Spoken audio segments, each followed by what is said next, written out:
Here's question number 7 and our last question to do with Lenin. So this question is, how did Lenin change Russia socially? You may be asked the question, how did Lenin change Russia culturally?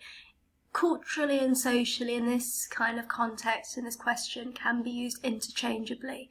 So don't worry about that word if it's slotted in.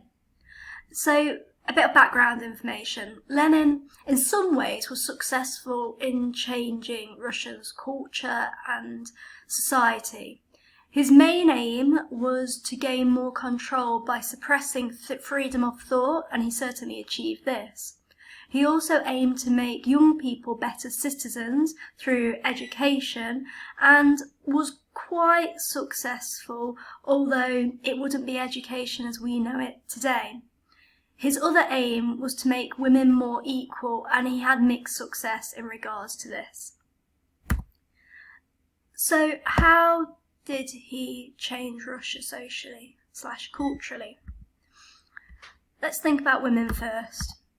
So he introduced abortion and he legalised abortion. It was the first country in the world to do so.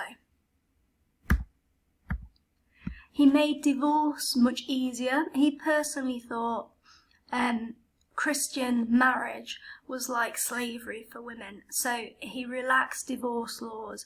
This may seem like a good thing, but it ended up limiting women's prospects to some extent, because 70% of divorces were initiated by men, and often this was as a result of the woman getting pregnant, so that wasn't great for women, even though it was meant to be great for women.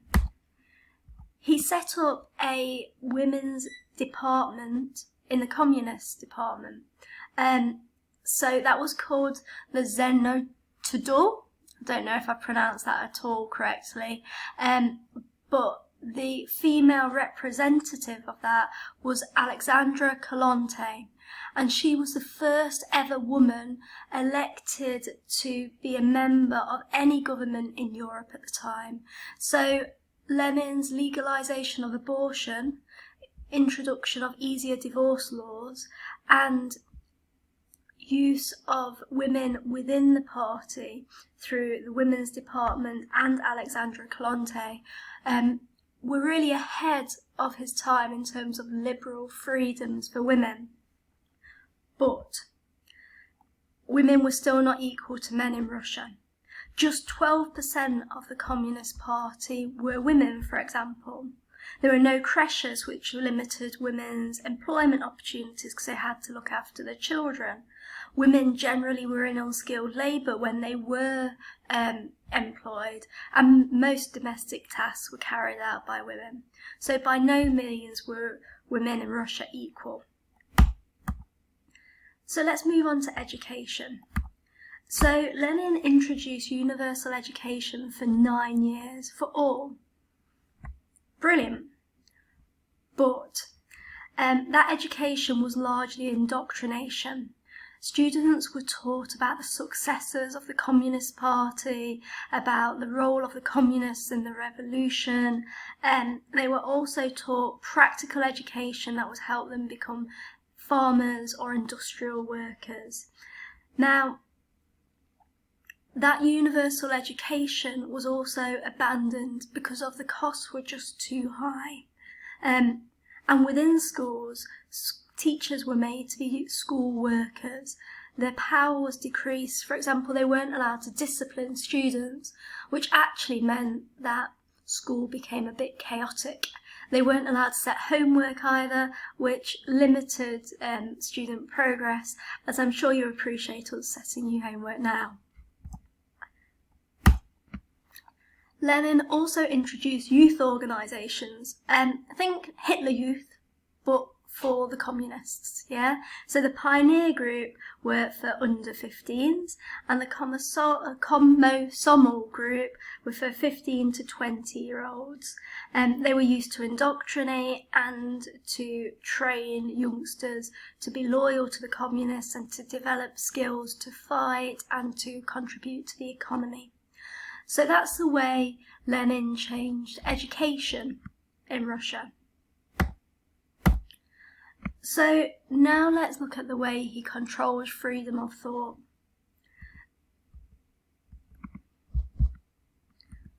So the Red Terror created a climate of fear that suppressed freedom of thought because people were too weary of the repercussions of criticising the Bolsheviks.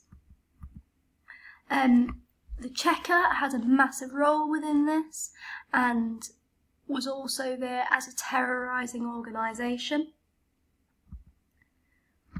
Pictures are coming up a bit quick here.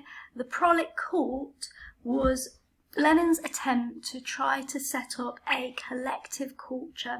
So theatres, poetry, exhibitions that almost everyone could enjoy and be part of, but also meant that all Russians almost had the same social life and same interests and were the same. He was somewhat successful in this, although libraries remained, art galleries remained, that allowed a little bit of a distinct culture for those people that were slightly better educated. He also was very keen in supporting what was known as heroic realism. This was art that presented communists as heroes, as happy heroes, working towards completing the revolution, and he censored any images or text that would have presented the communists as anything but happy. For example, images of the famines caused by war communism certainly weren't shown. And the propaganda Lenin introduced was increasingly wide. So there were street festivals, theatres, films that all spread the message that communism was the best way of life. So that is how Lenin changed Russia culturally. If the question was socially, you could also talk about the removal of social classes and the land decree and the increase of workers' rights and the workers' decree. I wouldn't necessarily put that into an answer about culturally. I'd focus more on freedom of thought, education and women. Here it is presented as your revision card, and it's on page 29 of your revision guide if you'd like to read a little bit more about it. I've tried to almost suggest that some of these things were positive, some were negative, some had mixed results. A way that this question could be twisted is if they asked to what extent Russia became more equal under Lenin, then you'd certainly talk about land reforms, but you could also talk about women's rights, and you could talk about this issue with sameness, with the Prolet cult, and say that whilst people became more similar, similarity wasn't necessarily equality, and you can talk about youths perhaps gaining more equality in schools and more respect. So once again, to try and memorise this, remember to retrace it out and verbalise your answer using the diagrams and your annotations. Try to turn it over and remember it, recall it, think about which bits you've forgotten and try to revisit them. And I think with all of these you will need to revisit them with some regularity to embed it in your mind. But that is question 7 finished.